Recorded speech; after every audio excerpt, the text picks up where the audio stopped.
पैदाइश उसका 22वां बाब जो 24 आयत पर मुश्तमिल है।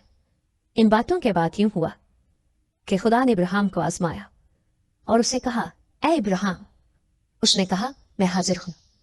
तब उसने कहा कि तू अपने बेटे इसहाक को जो तेरा इकलौता है और जिसे तू प्यार करता है साथ लेकर मूरिया के मुल्क में जा और वहां उसे पहाड़ों में से एक पहाड़ पर जो मैं तुझे बताऊंगा सख्तनी कुर्बानी के तौर पर चढ़ा। तब इब्राहिम ने सुबह सवेरे उठकर अपने गधे पर चारजामा कसा और अपने साथ 2 जवानों और अपने बेटे इसहाक को लिया और सख्तनी कुर्बानी के लिए लकड़ियां चीरी और उठकर उस जगह को जो खुदा ने उसे बताई थी रवाना हुआ। तीसरे दिन इब्राहिम ने निकाह की और उस जगह को दूर से देखा।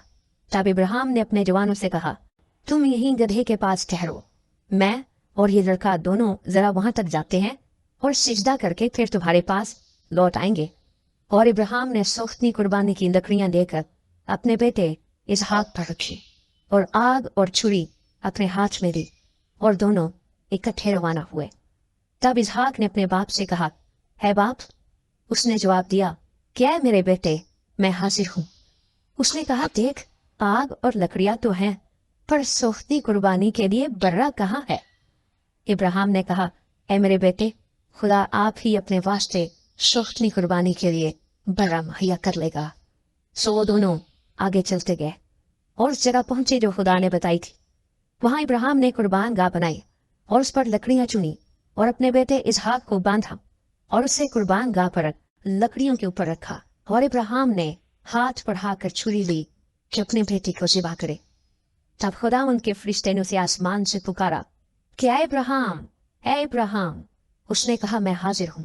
फिर उसने कहा कि तू अपना हाथ लड़के पर ना चला और ना उससे कुछ कर, क्योंकि मैं अब जान गया कि तू खुदा से डरता है, इसलिए कि तूने अपने बेटे को भी जो तेरा इकलौता है मुझसे दरेख ना किया। और इब्राहिम ने निगाह की और अपने पीछे एक मेंढा देखा जिसके सींग झाड़ी में अटके थे। तब इब्राहिम ने जाकर उस मेंढे को पकड़ा और अपने बेटे के बदले सख्तनी कुर्बानी के तौर पर चढ़ाया। और इब्राहिम ने उस मकाम का नाम यहोवा यरी रखा। चुनांचे आज तक ये कहावत है कि खुदावंद के पहाड़ पर मुहैया किया जाएगा।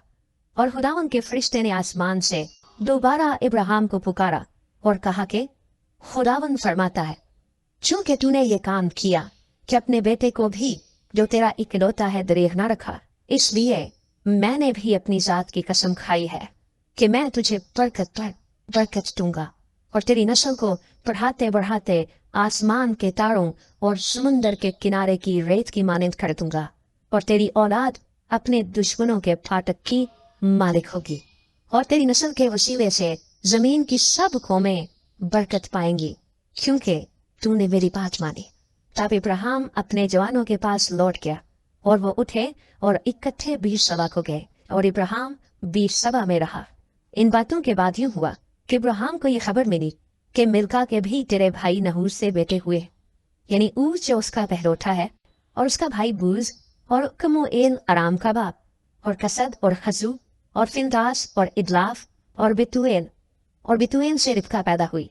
ये 8 इब्राहिम के भाई नहूर से मिल्का के पैदा हुए और उसकी हरम से भी, जिसका नाम रूमा था, तिबख और चाहम और तखस और माका पैदा हुए।